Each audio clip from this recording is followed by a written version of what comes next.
بسم اللہ الرحمن الرحیم۔ السلام علیکم دوستوں، کیسے آپ؟ امید کرتا ہوں آپ سب لوگ خیریت سے ہوں گے۔ آج کا ہمارا جو واقعہ ہے وہ ہے ایک شہید کی آرزو۔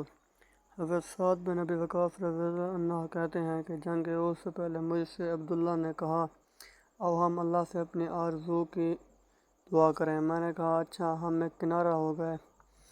پہلے میں نے دعا کی الہی جب کل دشمن سے میرا مقابلہ ہو تو میرا مقابلہ ایسے شخص سے ہو جو حملہ میں بھی سخت ہو اور مدافعت میں بھی پورا ہو، اور وہ لڑے، میرا لڑنا تیرے لیے ہو، پھر مجھے فتح ہو، میں اسے قتل کر دوں اور اس کا سامان لے لوں۔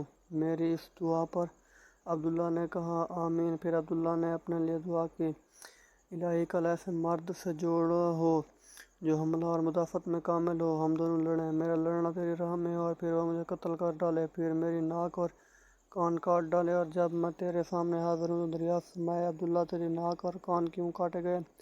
تب میں عرض کروں کہ تیری راہ میں اور تیرے رسول صلی اللہ علیہ وسلم کی راہ میں، تب تو فرمائے کہ ہاں تو سچ کہتا ہے۔ سعد رضی اللہ عنہ کا قول ہے کہ عبداللہ رضی اللہ عنہ کی دعا میری دعا سے بہتر تھی، چنانچہ یہ بزرگ گراسی کیفیت سے شہید ہوئے۔ اللہ پاک ہمیں بھی ایسی موت نصیب فرمائے۔ ملتے ہیں ہم اگلی ویڈیو میں، تب تک کے لیے اجازت دیجیے، اللہ حافظ۔